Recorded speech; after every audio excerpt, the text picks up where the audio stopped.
I learned the truth about my family the way you learn the tide, slowly, then all at once. They called it a celebration.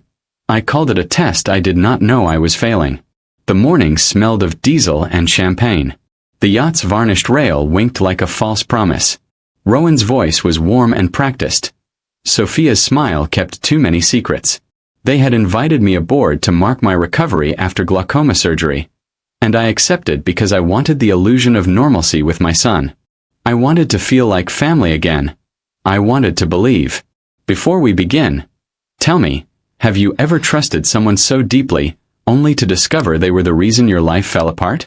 Drop your location in the comments, and tell me if you believe betrayal deserves forgiveness or revenge. The hook I want you to hold before anything else. Nothing is more dangerous than a loved one who treats you like an obsolete account. You spend decades building a life, creeks and wells, rigs and refineries, and a single whisper, "Greet your ancestors," can turn the people you fed into executioners. Hold that as you listen. Betrayal often carries the face you most admire. Stewart Global Energy was my life. Offshore leases, pipelines crawling like veins, terminals humming with extraction. The company had made me a man of means and targets. Rowan and Sophia had cultivated a posture of care. Rowan insisted I rest. Sophia filmed my slow walks and asked casual questions about the will as if she were curious rather than calculating. The $4.5 million yacht they said was for business had been bought with company funds I never questioned. Looking back, the warmth was a practice screen. We anchored near a Gulf spit I once considered for a drilling site. Conversation drifted. Sea stories, my health, the future, while the steward moved like a quiet choreographer. At twilight, after the second pour, Sophia found me at the stern. Her touch felt like inventorying a relic. "You always leave things unfinished," she said, close and unnaturally calm. Rowan laughed in the distance. Then a shove that sent me over the rail. The Atlantic took me whole. Salt filled my mouth, then lungs. Sight narrowed until the world smudged to sound. The hollow laughter of my son, the hiss of the deck, Sophia's whisper. "Greet your ancestors." They planned my end. The arithmetic was clear in their faces. Remove the patriarch. Fast-track the transfer of Stewart Global Energy. Validate a forged heir. Control assets through trusts designed to be ironclad in bereavement. The word dementia had become their legal tool. Acceleration their euphemism. I fought because I had to. Habit and muscle woke in me. I had been a swimmer once, and that memory became a lifeline. My body refused to be catalogued. I kicked toward a light I could not name. Then someone else's hand. A battered trawler found me, its hull smelling of diesel and weather rather than varnish. Two men, Captain Hudson Miller and his deckhand Joshua Reed, hauled me aboard the Grey Marlin. They wrapped me in a blanket and asked few questions. They saw a man who had been shoved into the sea and not yet labeled as finished. In their small cabin I made a choice. I could call the Coast Guard and die in a different paperwork, or I could let the world believe what I pretended and use that shadow to learn their calculus. I chose the shadow. "Let them mourn you," Hudson said, voice like gravel. "Then come back and take the names." That decision would define the next months: survival, allies, and a slow excavation of conspiracy. I would become a ghost who listened. The first days as a phantom are strange. Reporters printed eulogies. Rowan and Sophia released staged photographs and a tightly controlled grief statement that smelled of relief beneath the sorrow. The company released a formal note. Trustees prepared to convene. I watched it all through the cheap binoculars Hudson had. I learned to read human performances, where sincerity fractured and greed tightened. The world turned to papers while my world turned to evidence. Over the coming weeks, while headlines embalmed my memory, I vowed not to let their deception stand. Every staged photograph, every softened statement, every forged medical note would become evidence. I began mapping transfers and wire trails, photographing invoices, copying emails, and recording conversations. I found solidarity in unlikely places. Hudson the fisherman, Joshua his quiet deckhand, and Leonardo, an old FBI ally who owed me a favor. Together we would turn greed into a confession and deception into a cage. This was survival made strategic. This was the first step toward justice and protection for the future ahead. They told my story as a neat obituary. I will tell you how betrayal feels under the skin. The morning had seemed ordinary. Fish on fine china, a cold breeze, a laugh. Rowan offered twice to remind us we were old friends again. Sophia sat close, filming trivial moments with a phone tilted just so. She asked about the will in a voice that sounded like care. I answered because I wanted to be a father instead of a file. I was 72, recovering from glaucoma, and desperate for a slice of ordinary family. What they planned was surgical. Sophia had the patience of an archivist cataloging a life. Rowan had learned to admire numbers more than faces. That evening, with the Gulf glassy and the yacht swinging, she cornered me at the stern. Her touch was steady. "You always leave things unfinished," she said, each syllable lacquered in feigned concern. Rowan laughed from the bow, an off-key sound that tried to cover intention. Then the shove. The water hit like a closing lid. Salt invaded every sense. My eyes burned. My lungs flamed. I fell backward into a cold blue that refused to be placid. Below, the world simplified to a few imperative things. Breathe, kick, find surface. I had been a swimmer in younger years. That muscle woke and ordered my limbs. Panic taught me more than fear. It taught timing and thirst for life. When Sophia whispered, "Greet your ancestors," it was not a blessing but a verdict. Her sweetness had been a staging for murder. They had rehearsed the narrative. My recent surgery, a few staged forgetful moments, a power of attorney filed quietly by a lawyer with convenient timing. The legal architecture had been laid months before. Papers notarized, invoices doctored, medical records given a patina of confusion. Dementia, they would say. Declining vision, they would note. The truth is that they used medical rhetoric as a hammer to shape public consent. They planned language as one plans a will. I fought, because giving up is sometimes the crueler option than surviving. Each stroke pulled me toward light and away from the laughter that had replaced love. I remember thinking of Margaret, not as a ghost but as a tutor on how trust can be weaponized. I thought of the company's rigs blinking on radar like distant beacons, and I thought, if I live, I will not let this stand.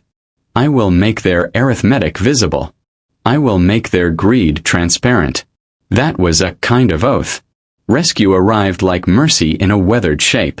A trawler, not a yacht, its paint flaking and nets coiled on deck, cut across the swell. A thick hand seized my sleeve and hauled me onto a wood that stank of brine and diesel.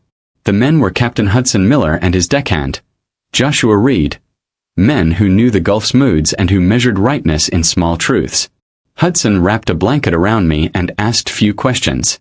He could have handed me to the authorities and claimed a reward. He did not. On the trawler's deck, between the wheel and a crate of fried bait, I made a choice. I could go to shore and announce the attack to a press that would turn it into spectacle. Or I could let them bury the idea of Eric Stewart for long enough to untangle the web they had woven. I chose to vanish. Hudson and Joshua agreed to lie to the Coast Guard. They reported finding an empty jacket and debris. The world promptly began to stitch my absence into elegy. Rowan and Sophia moved as if a decade of scheming had been crowned with relief. That night, wrapped in diesel and unlikely alliance, I felt two fierce things collide. Grief for the family I had mistaken for safe harbor, and a new surgical appetite for justice. Betrayal had a shape now. It had names and bank accounts and a network of professionals who knew how to make death tidy. I would not rush into vengeance. Instead, I would build a case against them. I would gather allies, investigators like Leonardo, men like Hudson, and the quiet eye of Joshua, who would help me turn their deception into a legal reckoning. In the days that followed, while the press wrote my elegy and trustees circled like vultures, I catalogued what they had done. I memorized faces who smiled and then filed away evidence as if it were scripture. Receipts for the yacht, transfers from Stewart Global Energy to Shell accounts, a check that paid for the surveillance Sophia had used, and a legal retainer from a firm I had once trusted. I felt the peculiar cruelty of having your life itemized in ledgers and footnotes, of seeing your name become a line item. But item by item, I began to assemble the proof that would dismantle them, and bitter resolve. The gray marlin smelled of diesel and rope and the small, stubborn kindness of men who live by tides. For a man who had spent his life inside boardrooms and refineries, that smell was antiseptic and honest. When Hudson Miller wrapped a burlap blanket across my shoulders and sat me by the wheel, I felt like a man reduced to first principles. Breathe, think, decide. Hudson's rough face held a compassion that felt like currency in a world that had devalued loyalty. Joshua Reed moved with the quiet steadiness of someone who had refused to be dazzled by ledger lines. We talked in the language of simple things. Weather, bait, knots. Hudson told stories of the Gulf's temper, of storms that arrive with no warnings, and of men who watch children grow while rigs rise and fall. His sensibilities were the opposite of my corporate world, where decisions are measured in barrels and percentages. Yet Hudson listened to my story without the need for a lawyer because fishermen understand wrong in a way the law sometimes cannot measure. He saw the shove in my eyes, the fatigue that surgery had carved into my face, and he believed my intent without delay. Days blurred into a kind of exile. The gray marlin docked at small marinas where nobody knew my face. I slept and woke to the click of rigging, to the hum of a diesel engine, to the small routines that heal a man who has been shoved into the sea. My eye healed slowly. The scar reminded me of vulnerability and persistence. Hudson taught me to watch without being seen, to sit by the harbor, blend into the ordinary and listen. He said, "They'll fill the silence with a story. Let them." I learned to read the pauses and spaces when the public assumed they had the full script. Isolation became a tool. Hudson and Joshua fetched me newspapers and clippings while Leonardo Blind, an old FBI profiler and a man who once owed me a favor, began to pull threads. Leonardo worked like a surgeon on circuits of information. He pulled corporate emails, quietly interviewed a former steward, and requested a copy of the yacht's purchase records. His methods were quieter than mine had been. His curiosity surgical. It is one thing to feel betrayed. It is another to turn that feeling into a testable hypothesis with evidence. The first piece we found was a series of invoices from Stewart Global Energy to an account with the name Prestige Yachts LLC. The money trail was thin and direct. Funds moved from corporate coffers to a private purchase. Another discovery was a set of videos Sophia had shot, conversations she had logged where she coached Rowan to feign concern about my memory. That video, when Leonardo decrypted it, read like evidence of conspiracy. A daughter-in-law instructing her husband how to talk about dementia in ways that would sound credible to trustees and courts. As the days went on, I learned to plan like a man who had been given an impossible second life. I called on memories of negotiation and pipeline deals to think through leverage. Hudson and Joshua were steady at my side. Men who had no stake in my fortune but held a stake in justice. Leonardo introduced me to contacts who could verify bank transfers and to a small network of former investigators who specialized in elder exploitation. It was a motley alliance, a fisherman, a deckhand, an ex-FBI profiler, and a few quietly courageous witnesses. We rehearsed strategies. We considered moving evidence to safe locations, embedding recorders, and obtaining sealed affidavits from people who had seen Sophia's odd behavior. We staged false sightings, shadows seen from divorce hearings, a car parked far from the estate, a figure glimpsed at a window, so that Rowan and Sophia would stop feeling the solidity of their victory and grow paranoid. Psychological pressure, I had learned, can be as effective as legal action. The plan was not to terrify them into confession but to unsettle the scaffolding of their story. Every night on the Grey Marlin, I wrote notes to myself. Timelines, names, dates. I gave the baby name Ellie Willow a space in my mind, a placeholder for an innocence whose existence I must verify. Leonardo dug into the surrogacy agency records and raised the first alarm. An 18-year-old mother, Flora Whitney, and a death certificate that did not make sense. We sharpened our case with patience and patience's relentless teeth, turning survival into a method of justice, protecting the innocent and exposing conspiracy at its root.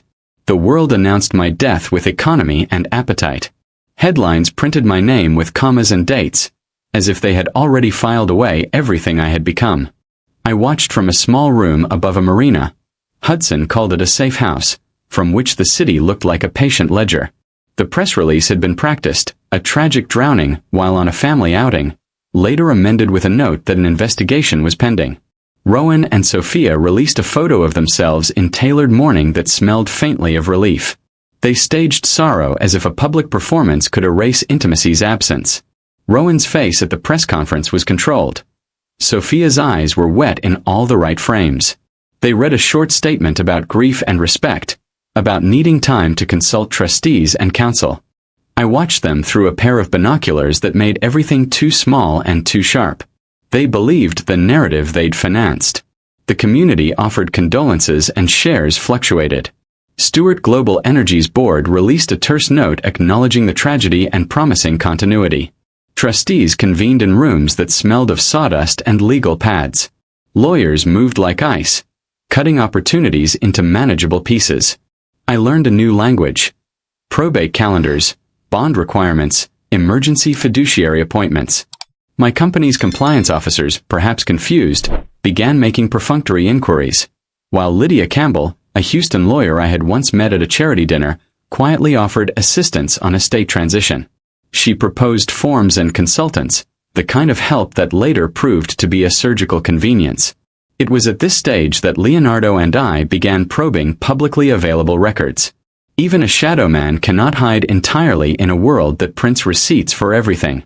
We filed for copies of the yacht's deed, and Leonardo traced payment strings from corporate accounts to accounts under the name Prestige Yachts LLC. The money trail also pointed to a retainer Lydia's firm had received shortly after my surgery. He pulled a steward's statement from a woman who remembered Sophia's phone always turned to record. She recalled overhearing practice lines and seeing documents tucked into the captain's private drawer. Public fascination created space for lies to look like facts. They needed a story about my decline. They wanted eyes to look away from invoices and call it an illness. The jewel in their plan was the idea of a newborn heir, Ellie Willow, a child who, on paper, would justify swift transfers to a family trust unchallenged by a dead man's presence. I felt raw disgust at the tactical cruelty of weaponizing a child to smooth a theft. Leonardo dug into surrogacy leads and found New Horizon Family Builders, an agency with glossy brochures and murky paperwork. The press narrative made grieving easy for some and suspicious for others. Bloggers raised questions about timelines. A local reporter filed a Freedom of Information Act request about autopsy results. For every sympathetic op-ed, there was a private investigator in a bar compiling notes. We fed breadcrumbs to the right ears, quiet calls, curious emails under assumed names, small leaks to reporters we could trust. The goal was to wake slow authorities who could be mobilized without tipping our hand entirely. Meanwhile, the social theater continued. Family friends called our estate and left messages about condolences and help, while bank officials began to ask for signatures. It was surreal to see people I had known for years read script lines written by greed. Rowan visited the company briefly to assert control. His hands were unsteady. He signed documents he didn't read, and men who had once called me for advice now took his orders as if a CEO is a title, not a custody of truth. That is how institutions fall, by trusting titles over history. We began to stitch a legal net. Leonardo reached out to old contacts at the bureau under the pretense of a cold case review. A few curious agents checked a transfer and raised an eyebrow. We recorded Lydia's firm answering calls, documented notarized signatures that smelled of forgery, and cataloged the surrogacy contracts tied to New Horizon. This was evidence building. Slow, patient, and relentless. The headlines could call me dead. I would make them call my betrayers criminals. Becoming a phantom changes how people speak about you. While the community wrote eulogies, I listened to the private conversations the living believed were safe. Quietly, Leonardo and I began to remove the curtain. Leonardo moved through records like a man reading bone. He knew where grief becomes paper and where paper hides a crime. His eyes found discrepancies I would have missed. Ledger lines that did not add up, timestamps altered, and a lawyer's retainer filed suspiciously soon after my surgery. My resources were useful, but his craft made them speak. The first tangible discovery was a folder labeled Takeover Project. It sat in an encrypted email chain between Lydia Campbell and an account registered to Prestige Yachts LLC. When Leonardo decrypted it, the label felt like a manual. Timelines, contingency plans, scripted statements about declining cognition, forms to be used with a friendly neurologist, and a detailed schedule for a funeral sequence that would fast-track asset transfer. It was the blueprint for treachery. A list of human nerves and administrative levers to press. I remember feeling a peculiar mixture of vindication and nausea. The word conspiracy is clinical until you see the calculus that reduces a father's life to transactions.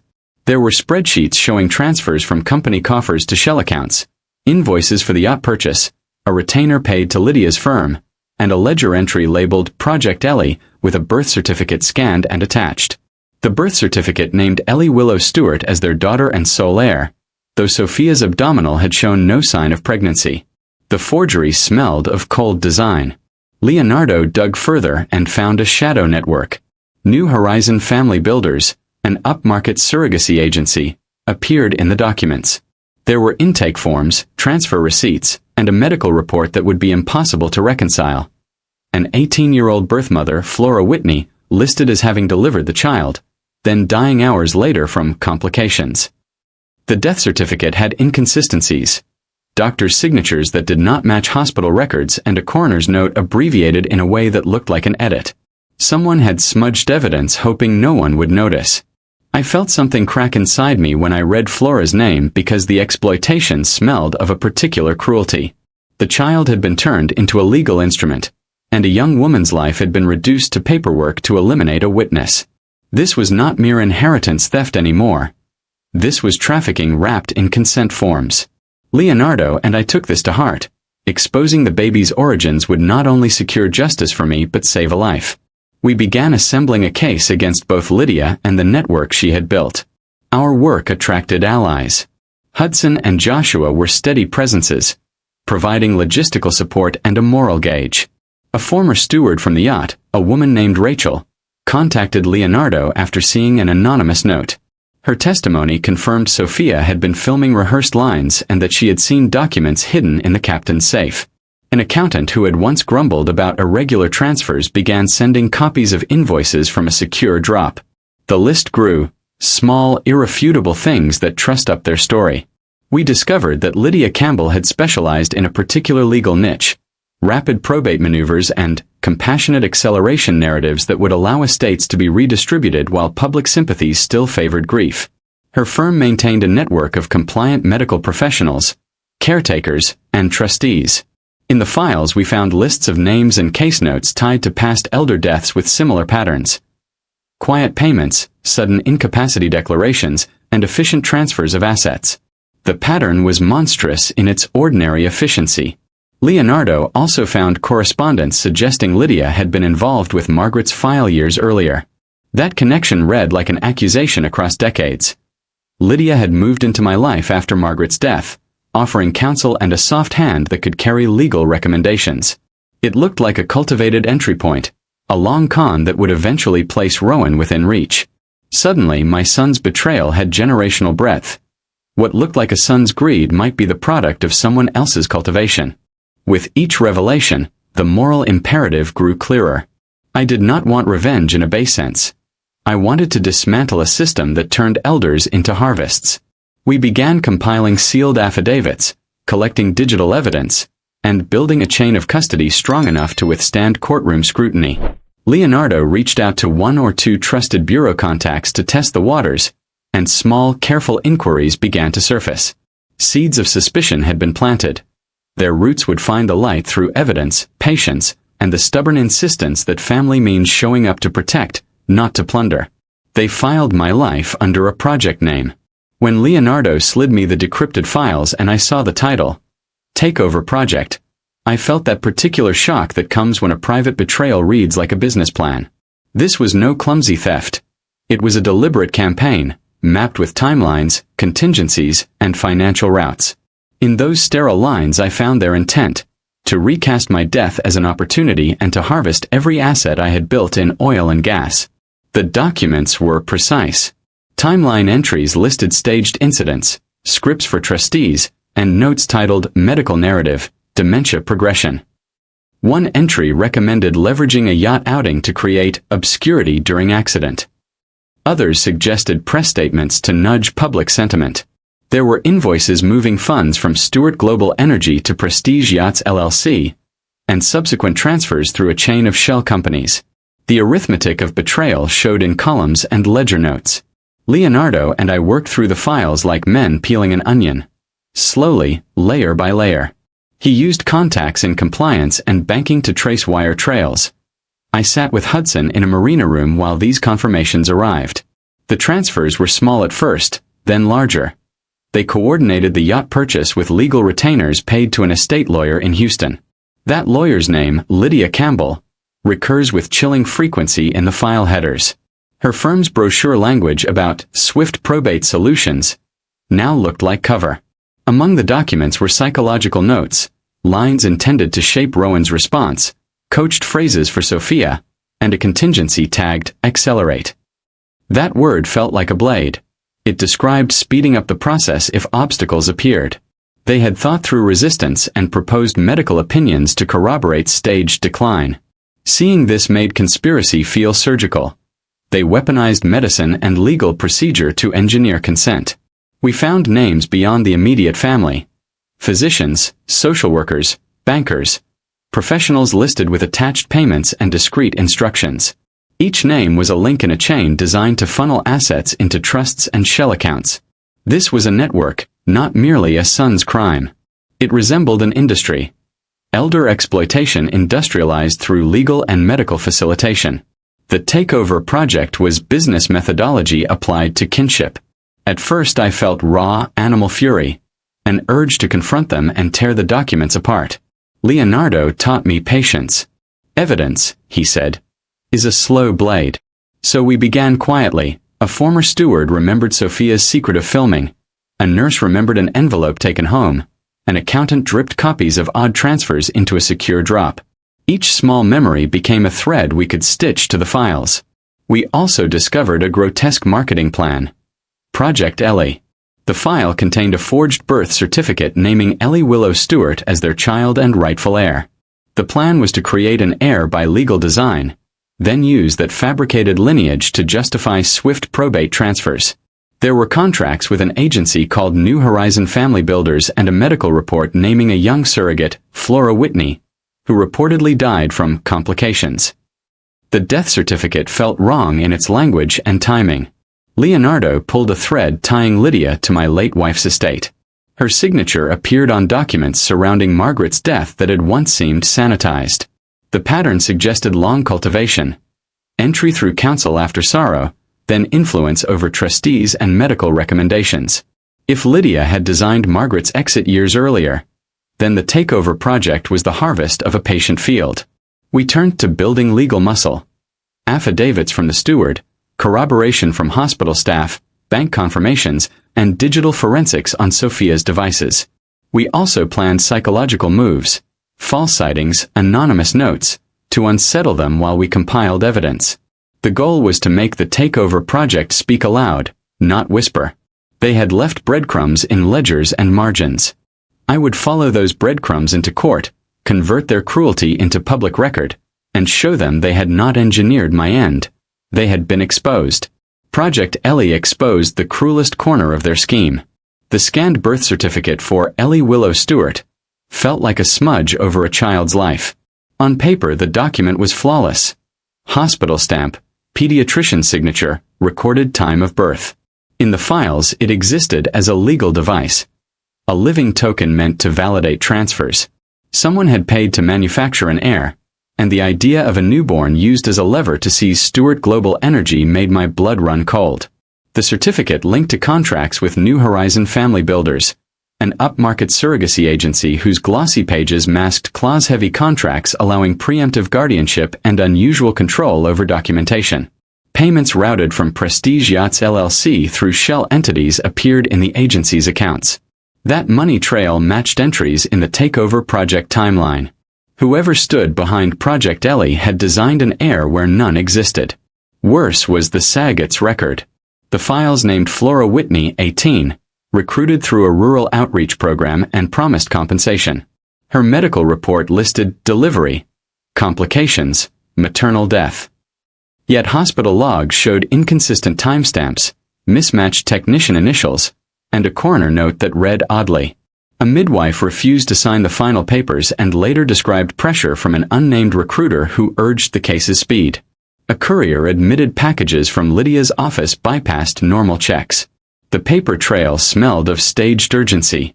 Registry records led to a private Houston residence where Carol Peterson, a caregiver, tended the child.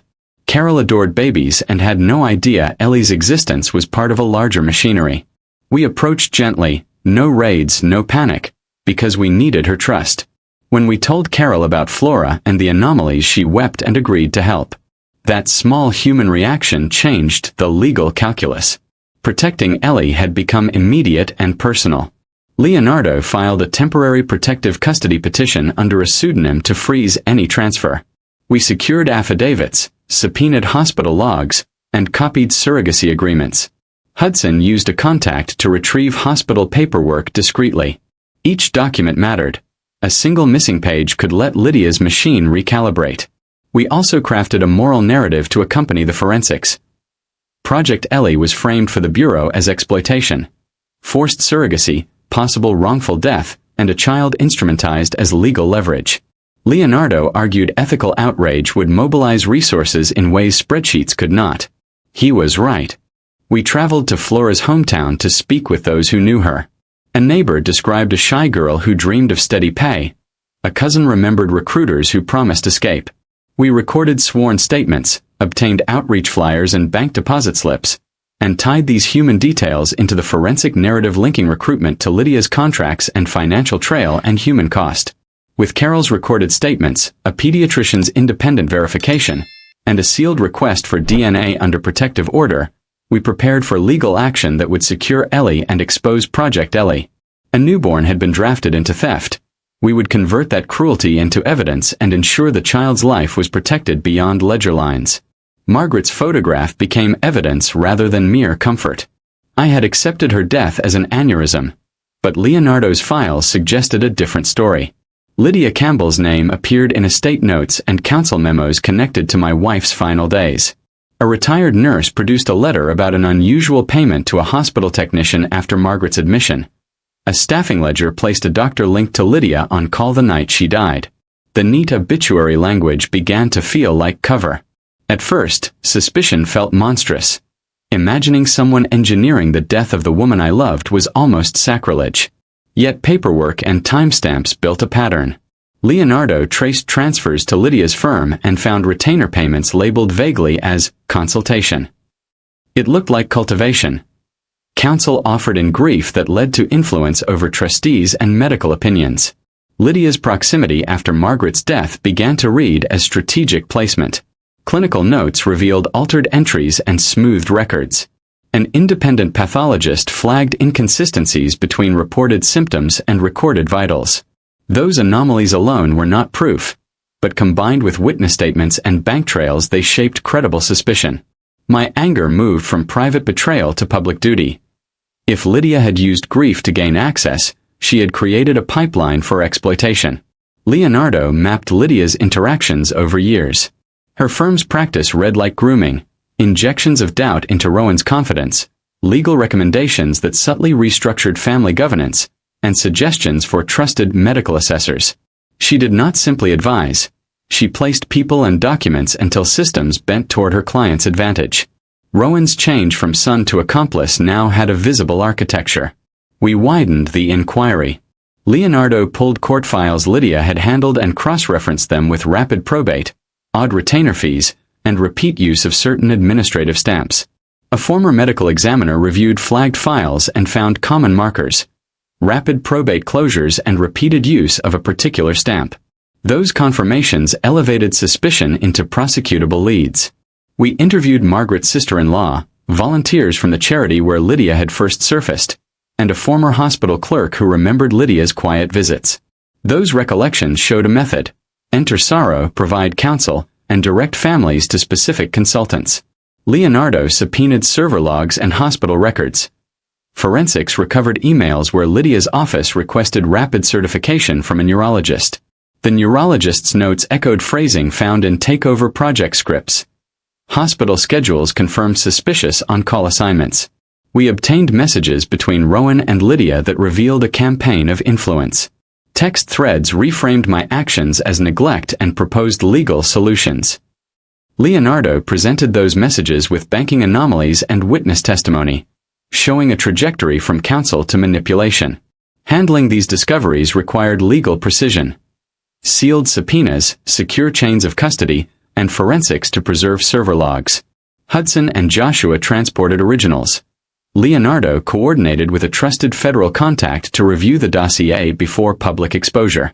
Translating grief into evidence was brutal, but necessary.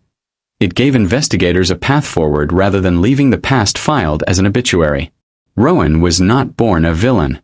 As a boy, he was a cluster of noises. Laughter, scraped knees, questions about engines and wells. He wanted approval. I tried to give it. Where I offered mentorship and inclusion in the company, Lydia saw an opening to cultivate doubt.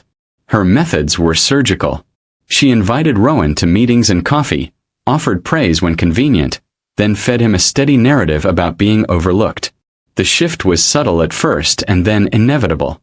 The takeover project contained psychological notes about Rowan. Temperament, triggers, and moments to capitalize on. Appeal to resentment. One entry suggested. Frame father as distant, reluctant to modernize. Lydia nurtured Rowan's ego when it would serve her and planted doubts when it would fracture trust. That slow corrosion turned a son into an instrument, positioning him as the public face of grief while others executed logistics behind the scenes. Sophia entered with a different style. Practical, precise, almost surgical. She studied me as an analyst studies competition. Her questions about the will were research. She cultivated warmth and practiced it until it frayed. In private, she and Rowan rehearsed public behavior. Staged tears at press conferences, specific phrases for trustees, a choreographed devotion that read well on camera. Where Rowan felt raw, Sophia provided execution. Text messages confirmed the transformation. Early notes asked for mentorship. Later messages forwarded retainer memos with the line, "We need to talk about plans." Leonardo presented these as grooming evidence. Professional counsel bleeding into personal control. The blueprint was clear. Legal advice morphing into family re-engineering. There were crossroads when Rowan might have chosen differently. After Margaret's death, he asked for guidance and I offered patience. Lydia's whispering alternatives had already seeded resentment. She reframed moments of youthful neglect into proof of a father's distance. The technique was consistent. Present a problem, then offer a legal path that benefited those in her orbit. Rowan accepted the rationale as relief. He practiced performance. Crying on cue, signing documents he had not read. Sophia handled logistics.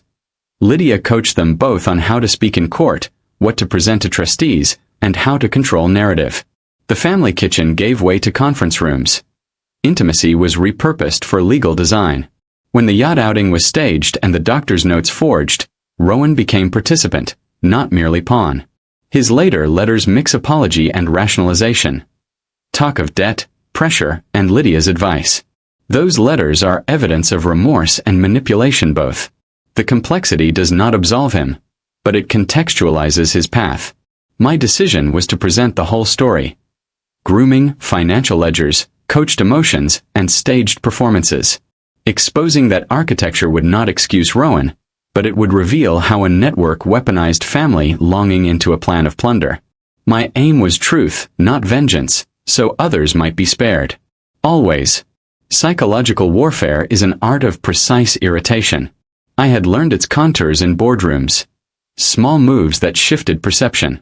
Now, pretending death, I used those same rules to create unease. My aim was not immediate vengeance. It was to dismantle their narrative and make their carefully rehearsed grief feel precarious. I intended to make Lydia and her co-conspirators doubt the solidity of the story they had built and to force mistakes that would crack their legal armor. We started with small things. A shadow parked near the estate. A sedan I had once driven idled near Rowan's office. Hudson watched at a distance with binoculars while Joshua photographed. We planted anonymous notes, small unnerving messages that suggested surveillance. A folded photograph with a red circle, a typed phrase left by a mailbox. Each act was calibrated to be visible but not prosecutorial. The goal was to accelerate anxiety so counsel and clients would hurry and err. An intentionally theatrical text. Reports of my death are greatly exaggerated. was sent to Lydia's private line hours before a probate meeting. Leonardo staged the send through an encrypted channel and ensured a copy reached an investigative reporter. The message was designed to produce panic, not confession. Panic produces mistakes. Hasty affidavits, hurried retentions, flurried phone calls that leave traces. We escalated with subtle leaks. A rumor of an audit landed at a trustee meeting. A photocopy of a ledger showed up at an aide's desk, and a redacted PDF implied an internal probe into surrogacy documents. Counsel began to worry. Trustees grew defensive. Human beings, when anxious, trip. Their missteps would become forensic evidence. I became a haunting presence in their orbit.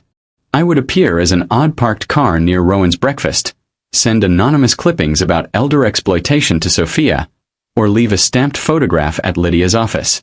The accumulation of oddities migrates into paranoia. The mind that plots crime must also stage performance. Unsettle that performance and the crime becomes brittle. At the same time, we prepared legal pressure. Leonardo arranged for discreet recorders in places Lydia trusted under the guise of memos, and we obtained banking confirmations that tied retainer payments to suspicious dates. Agent Bill Walter, who had taken interest after Leonardo's discreet outreach, agreed to monitor flagged accounts and await probable cause. Timing mattered. Any panicked movement by Lydia would leave forensic footprints and trigger subpoenas.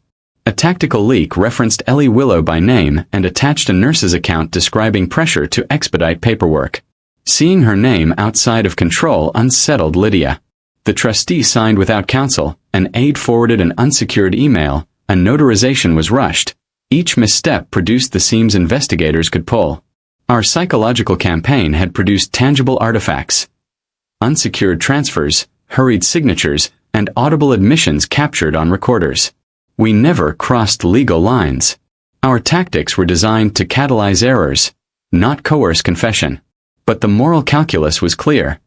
I was alive and using my survival to protect a child and expose a system that preyed on elders. By chapter's end, Lydia's network no longer moved with assurance. It flinched. That flinch became our opening. Wire trails to subpoena, hurried notarizations to challenge in court, and a recorder's capture of a private admission that would seal an indictment. Psychological pressure, applied with precision, had become evidence. We had become the agents ensuring the seams of their fraud would not hold. The probate hearing was the stage. Months of quiet preparations, the stitching together of affidavits and recorders, the slow pressure of psychological nudges, had to align so they would walk into their own mistakes. Revenge is not a sprint but a surgical application of time and pressure. Hudson, Joshua, Leonardo, and I set the chessboard.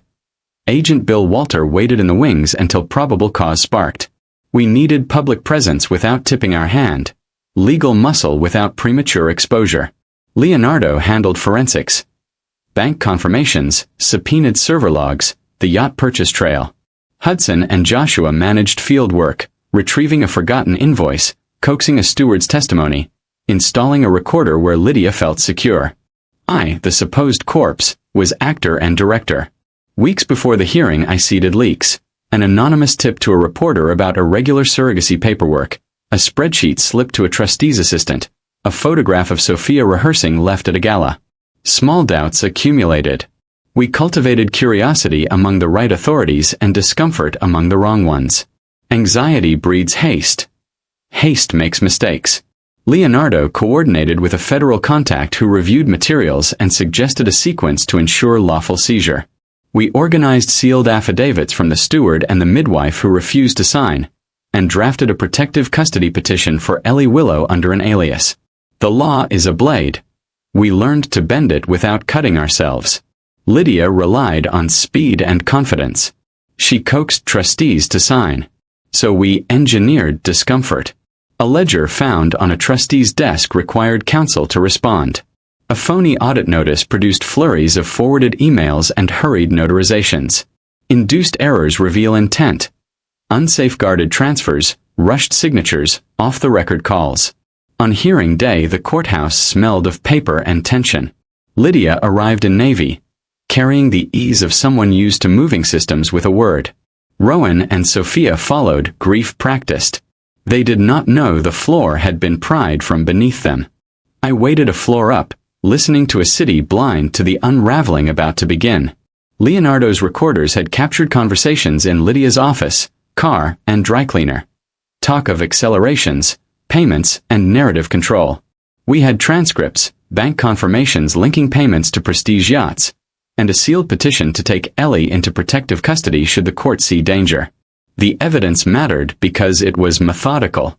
When the judge ordered a review of recent transfers, the trustee's assistant produced the leaked spreadsheet, notations, and a series of transfers dated around the yacht purchase. The moment was opening. I stood. Cameras turned. The room inhaled. I walked down the aisle holding a small bundle, Ellie Willow, and sat in the front row. Lydia's eyes narrowed, Rowan paled, Sophia trembled. I spoke without drama, outlined the takeover project, the ledger entries, retainer payments, forged medical notes. I said Project Ellie's name and Flora's suspicious death, letting documents accuse. Leonardo played recordings. The air filled with a lawyer's voice admitting manipulation. We accelerate as necessary. Agent Bill Walter rose and deputies entered with warrants. Our pressure had manufactured missteps law could act on. The courtroom expected transfer of control. Instead, it watched them collapse. Arrests were surgical. Lydia's composure shattered under recorded words and paper trails. Trustees who thought themselves insulated found subpoenas. Rowan and Sophia were taken aside. Their rehearsed grief broke into fear. The theater of mourning dissolved into procedural clarity. Conspiracy, fraud, elder abuse, falsification. Accusations naming a pattern. After the hearing, in the quiet that follows a storm, I sat with Ellie in my lap, aware of how small and human she was compared to the arithmetic that had nearly used her. Hudson's rough hand rested on my shoulder. Leonardo tapped a file. Now the work begins, he said. I had returned from the water to expose them. The trap had closed. We would persist. Probate mornings smelled of paper and stale coffee. Behind Lydia, Rowan and Sophia wore rehearsed grief, composed and ready to accept stewardship. They had engineered narrative, a grieving son, a devoted daughter-in-law, a newborn heir. They believed the script flawless. They had forgotten that the truth has a voice. Leonardo briefed me that morning, recorders active, subpoenas staged, and Agent Bill Walter positioned to act on probable cause. Hudson drove a tinted sedan to the courthouse while Joshua carried a satchel with certified copies. I had not wanted spectacle. I wanted legal unmasking. Still, truth has theater. I entered holding Ellie wrapped in a plain blanket. Cameras swiveled as if choreography had summoned them. The hush in the room felt tactile. Lydia's composure tightened. Micro-expressions that betray practiced confidence. Their staged photograph of mourning collapsed into a posed frame missing one truth. I was alive. Murmurs threaded through the benches. The judge snapped his pen and looked up. Before I spoke, the clerk distributed exhibits. A timeline showing transfers from Stewart Global Energy to Prestige Yachts LLC and onward to New Horizon Family Builders. A steward's sworn statement about Sophia's covert filming in coached lines. A midwife's affidavit noting pressure to finalize paperwork. An unsigned hospital report flagging procedural irregularities. The documents made the mechanism visible. It was no longer a theory. It was a sequence of decisions with signatures. When the judge called for motions, I stood. My voice was steady from years of bargaining in boardrooms and in courtrooms. I spoke of calculated fraud, of elderly manipulation dressed as care, and of legal counsel weaponized into a conveyor belt for greed. I pointed to the ledgers, to retainer payments to Lydia's firm, and read aloud a passage from a recording. We accelerate as necessary. The phrase landed like a stone.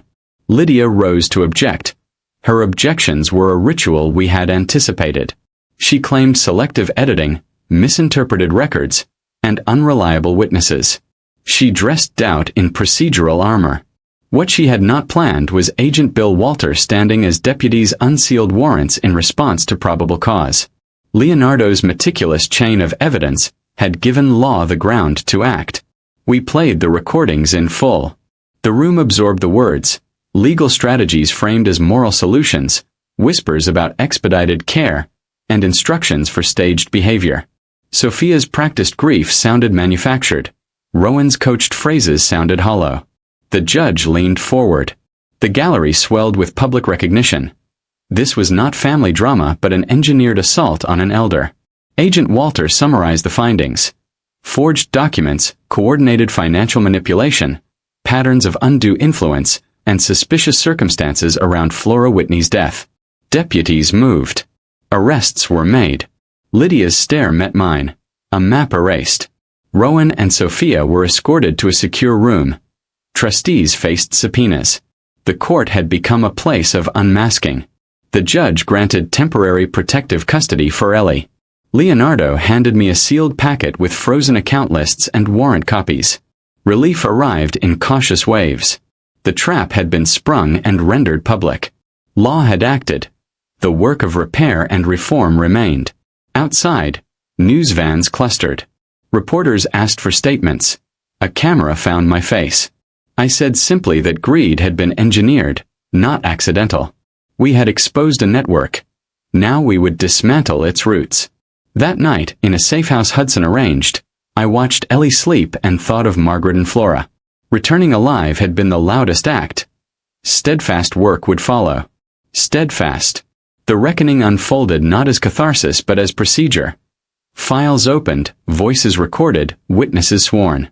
After the courthouse collapse, investigators widened the scope, following wires and bank routes and quiet phone calls. What had been a private betrayal had the shape of an enterprise. Lydia's network spanned physicians, trustees, surrogacy intermediaries, and a handful of compliant bank officers who knew how to move assets without raising immediate alarms.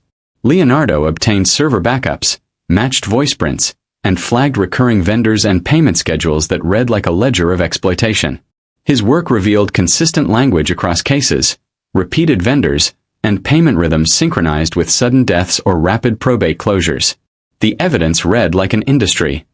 Elder abuse industrialized through paperwork. We pursued Flora's case with relentless precision. The hospital produced inconsistencies, initials not matching staff rosters, altered medical notes, and a discharge signature denied by a nurse. A local coroner reopened the file after Leonardo presented anomalies. The review found omissions and suspicious timing that demanded deeper inquiry. The dead had been catalogued in ways only paper could hide. Paper now gave them away. Lydia's arrest triggered a chain reaction. Subpoenas reached trustees and bank officers. Search warrants uncovered offshore accounts and shell companies. Investigators found a cloud folder labeled Project Ellie, filled with contracts, forged certificates, and communications. The folder's metadata traced back to Lydia's account. Prosecutors used that folder as a spine for the case. They subpoenaed bank records and traced $370 million routed through shell entities. Auditors flagged unusual withdrawals tied to trust transfers. Hospital staff took the stand describing pressure to sign off on expedited paperwork. A nurse testified she had been directed to close the file despite anomalies. Bank compliance officers explained how small, repeated transfers had been hidden in complex corporate disbursements. The result was a mosaic of testimony. Transactional evidence woven with human recollections that exposed a system. Rowan and Sophia's roles were clarified by recovered communications. Texts showed Lydia coaching language and discussing contingencies. Recordings of practice lines became proof of collusion. Rowan's messages revealed increasing deference to Lydia and transfers to accounts she suggested. These were not acts of passion but mechanics of a plan. A former New Horizon administrator stepped forward with recruitment logs and payment confirmations. Her testimony turned suspicion into prosecutable proof. In open court, prosecutors presented timelines, recordings, and witnesses who described pressure on hospital staff. The narrative peeled the veneer off compassionate interventions and revealed a cynical calculus. Remove an elder or declare incapacity, insert a compliant heir, accelerate probate, and distribute assets while grief suppressed dissent. Rowan and Sophia faced counts for attempted homicide, conspiracy, fraud, and racketeering. Their choices abetted a system that trafficked in elder trust. The hearings about Margaret's death were painful. Recovered files suggested Lydia's placement of counsel after hospitalization and suspicious medical recommendations. Witnesses testified to the quiet introductions and the incremental influence that became control. Prosecutors pushed indictments across state lines. Congressional staff requested briefings. As indictments multiplied, I reviewed depositions with Leonardo and accepted that arrests were necessary while reforms would be harder and slower. I vowed to testify, to fund elder safeguards, and to ensure that what we unearthed became law and binding beyond headlines for the long term. After indictments and arrests, the machine Lydia had helped build began to unravel. Her firm froze, servers were seized, and trustees who had signed in good faith, or willful ignorance, found themselves under oath. The Bureau executed search warrants on hospitals, brokerage houses, and New Horizon family builders. Evidence surfaced for civil suits as well as criminal charges. Rowan and Sophia were indicted on multiple counts: attempted homicide, conspiracy to commit fraud, elder abuse, and racketeering. Their bail was set high. Their public images crumbled. Under cross-examination, their rehearsed sorrow unraveled. Pressed against timestamps and bank transfers, their narratives bled into silence and pleas for leniency. They took plea deals that included lengthy sentences and restitution obligations. Lydia faced the gravest exposure. Recordings and metadata tied her to forged documents and consultations with complicit doctors. Indictments named racketeering and counts linked to suspicious deaths where her recommendations had hastened probate decisions. She pled not guilty, then later entered pleas on certain counts as the evidence mounted. Asset recovery moved in parallel. Auditors traced roughly $370 million filtered through shell entities tied to the takeover. Banks cooperated under warrants. Funds were frozen, some seized, and civil suits sought restitution for Stewart Global Energy and victims named in Lydia's files. Recovering money required international legal teams, account freezes, and long litigation, but mapping the trail made recovery possible. The adoption of Ellie was both joyful and bureaucratic. The court, after careful review and child advocate input, favored me as guardian. I was 78, but the judge recognized my commitment to truth and protection.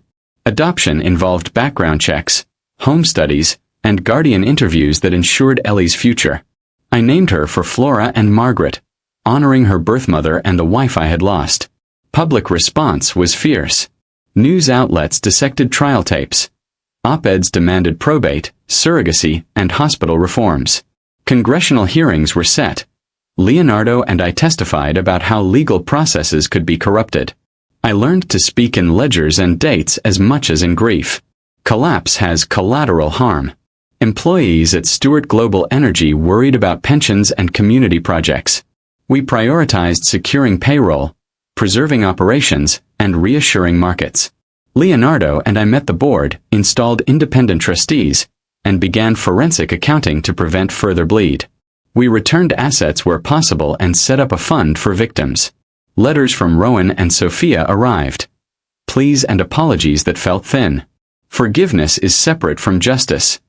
I filed their letters. Courts issued heavy sentences. Lydia received decades.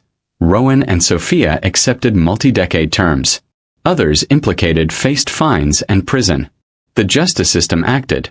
The harder work remained rebuilding institutions. Watching Ellie run in our garden felt like an unlikely grace. Hudson returned to the Gulf but visited. Leonardo built new cases. Carol stayed near to help raise the child with truth. We used recovered funds for clinics, jobs, and elder services. Restitution that translated into monthly support rather than headlines. Collapse had been dramatic. The real test would be the durability of repairs. I had once built an empire. Now I had to steward its values. My revenge had transformed into public reckoning, and the whispered command, "Greet your ancestors," had become a public admonition. Protect the vulnerable, not prey on them.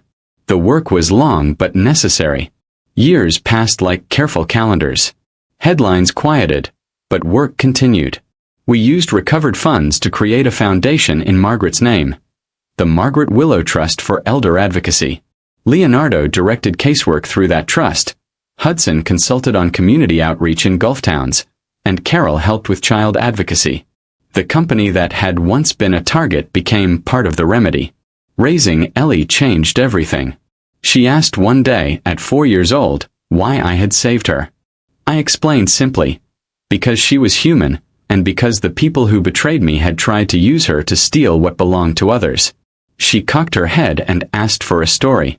I told her about Margaret, how she loved gardens and sea breeze, and about Flora, whose courage had not been honored until we named the child for her. Truth became a daily ritual. Stories told in age-appropriate ways, a slow inoculation against the lies that had nearly cost a life. I testified before congressional committees about elder exploitation, loopholes in surrogacy law, and the need for independent probate reviews. My testimony was technical. Ledgers, dates, and examples of how payment flows mask malintent. Staffers asked tough questions. I provided documents. The work reshaped policy thinking. Leonardo and I continued consulting, tracing funds and helping freeze assets. The foundation funded audits and legal clinics to help families contest dubious probate claims. We met smaller families whose lives had been hollowed by cunning. The foundation became a small engine of prevention. There were lingering moral costs. My son's letters grew rarer and remorseful. He wrote of confusion and guilt. I read them as evidence of manipulation and participation. Forgiveness is a personal choice. I had moved from retribution to protection and institutional change. Sometimes I walked the estate at dusk with Ellie beside me.